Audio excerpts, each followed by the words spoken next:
Ladies and gentlemen, the Pavilion Mall presents Hollywood star Jeannie Carlisle. 500 years ago, the Coronado expedition explored the American Southwest, looking for the 7 cities of gold. Ricardo and Martin have come from Spain with Coronado and are part of the expedition. Martin is subordinate to Ricardo. Ricardo has business interests in Spain and is looking for gold to further his wealth and ambition. However, the two men break away from the Coronado expedition in search of the 7 cities. They end up in Colorado as winter approaches, and they are caught in a mountain storm. The mountains are part of a phantasmic alien outpost left over from ages past, an outpost that can simulate reality. Ricardo enters through a dimensional warp in the rocks, followed by Martin, and the alien entities view him as the leader of an expedition. They grant him the power that had been granted to their own race, the power to change reality. With the ultimate power in his grasp, Ricardo moves through time. He moves into the American Revolution and making a fortune out of supplying both sides during the Revolution. And as time goes by, he supplies both sides in the Civil War. He marches all the way through time, World War I, World War II, until we find him in the present. A defense armament supplier, owner, and CEO of Ricom. One of his plants is located in Westerly, New York. Peter Sturgis is an accountant, along with his friend Melvin, at the Ricom plant in New York. Peter Sturgis is an average man living in an average town, USA. Peter Sturgis knows everybody in Westerly. He's well-liked and is actually Citizen of the Year. With his 3 children looking on and his wife Jeannie, he receives his award from the mayor. They return to their suburban house along a cul-de-sac in Westerly, New York. Peter and Melvin have found inaccuracies, bribes, and massive kickbacks by Ricardo to the federal government. They have a meeting with the IRS, and Peter is convinced to wear a microphone, as is Melvin, to bring Ricardo to justice. Peter prepares to bring Jeannie to a Ricom event at the plaza off the highway in downtown Westerly.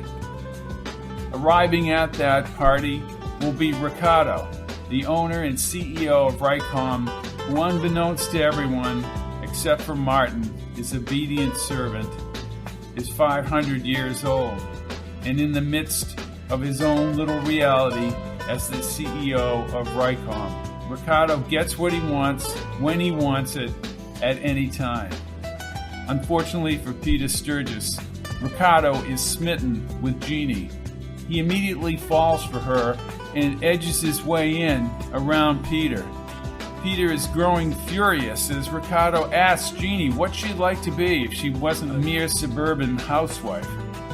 And she has really nothing to say and doesn't really like this man and is trying to get back over to her husband. Ricardo keeps up the pressure, and she blurts out that she'd like to be a Hollywood movie star. Ricardo lures Jeannie up to a hotel room and tries to convince Peter that she went up there on her own accord. Peter slugs Ricardo, and now Ricardo will take his ultimate revenge on Peter Sturgis. Ricardo orders his thugs to take Peter and Jeannie by limo to the airport. They are whisked into the company jet. Ricardo is flying back like he always does when he wants to change a reality, back to the mountains, which he calls Cibola, or Cibola. Ricardo is going to change reality for Jeannie and Peter Sturgis. They are injected with drugs and Peter passes out. When he wakes up, he's in a trailer park back in Westerly, New York. He's lying in bed next to a blonde-haired lady whom he doesn't even know. He gets out of bed, waking her up, and she immediately starts screaming at him that she's been working on the night shift and he's just woken her up. He obviously has a past with this lady and soon understands that his whole life has been restructured within the guidelines of Ricardo's plans. He has a son named Curtis, but he's not the Peter Sturgis Citizen of the Year. He is Peter Sturgis, ostracized bum, who is engaged on the borderline of criminal acts within Westerly. He's hated by the mayor, he's hated by all his friends. And when he goes back to his old house, his family isn't there. He's lost his kids and his family, but he has Curtis, his child, in this new reality. At a bowling alley in Westerly, New York, he picks up a movie magazine and he sees his wife Jeannie as a Hollywood movie star. Her career fostered and promoted by her director husband, Ricardo. They live in a mansion in Hollywood, and she's had a string of successful movies, some bordering on risque. Peter staggers into the alley, stunned, but he vows to get to L.A. to his wife Jeannie. In the meantime, he's contacted Melvin, who also is living a separate reality with a young wife and a string of cleaning businesses in Wyoming. He and Curtis, on their way to Los Angeles, fly to Melvin's house in Wyoming. Melvin is reluctant to give up his new life and his new wife, but he agrees to fly to Los Angeles with Peter and Curtis to confront the Jeannie of this reality. They land in Los Angeles and rent a bungalow in North Hollywood. As he follows Jeannie's publicity, he finds out that Jeannie will be appearing for a cosmetic line at the Pavilion Mall in San Juan Capistrano, south of Los Angeles.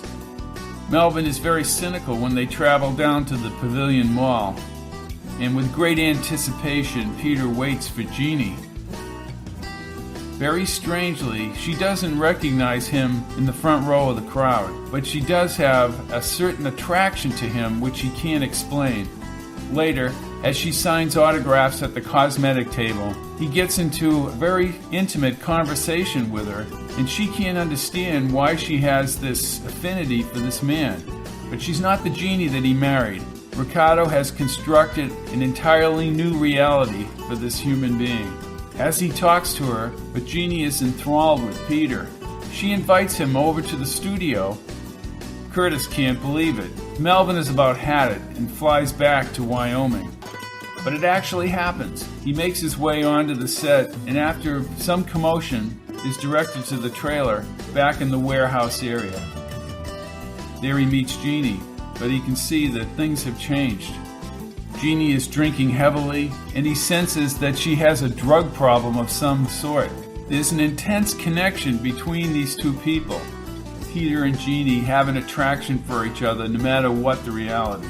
She suggests that they meet at the observatory overlooking Los Angeles. She will make the arrangements. Her assistant will pick him up in a limo and bring him over to the observatory. She will arrive later, unbeknownst to her husband Ricardo. A romance is developing as they walk around the observatory toward dusk. Ricardo has sensed that she's up to something and sends his security thug Mitchell out to find her. They have followed her limo to the observatory, and now Peter makes a mad dash to get away. She's brought back to the mansion, and Ricardo immediately does what he always does to control her. He gives her more drugs. Jeannie calls Peter at the bungalow in a stupefied condition. Peter understands what Ricardo has done. Peter makes his way over to the estate, but Jeannie has overdosed and immediately makes the headlines in the TV news coverage. As he waits outside the walled Bel Air mansion, Ricardo's security people capture him and bring him inside, where he is subjected to a beating and held hostage. Ricardo threatens to kill him and is amazed that he's made it this far in this reality, but now he's going to die. But Peter is helped by one of the servants and breaks away from the mansion. He finds out later that Jeannie has been flown south to Ricardo's Puerto Vallarta estate in the mountains overlooking the ocean. He and Curtis actually make it into Mexico and to the estate. This is an idyllic time for Peter and the Jeannie of this reality. They share each other's time at the estate and then travel down into Puerto Vallarta to the marketplace and onto the beach. But Mitchell has tracked them down for Ricardo. Jeannie is whisked away and Peter is left without Jeannie Curtis has been severely injured by Mitchell's thugs. As Peter visits Curtis in the hospital, he reads the newspaper that Jeannie is dead. Now his only thought is killing Ricardo. He is alone every day, staring out at the frozen lake up in Wyoming. Curtis approaches. He lets Peter know that Ricardo will be skiing with Martin in a resort just several hundred miles from where they are sitting right now.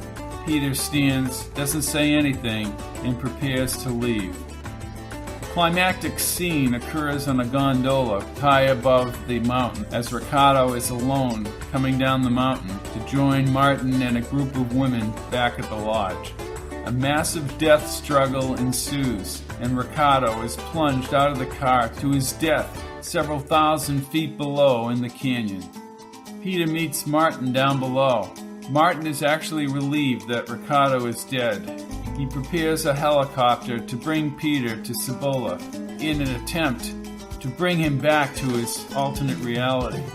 As Peter is purged through the alien system, he emerges back in Westerly. The people of Westerly recognize him. He's ecstatic and runs back to his house in the suburban cul-de-sac where Jeannie has thought he has just gone out for his evening stroll, but he lifts her into the air, hardly believing that she's alive again and back in this reality, and his children surround him as the world settles back to the way it was.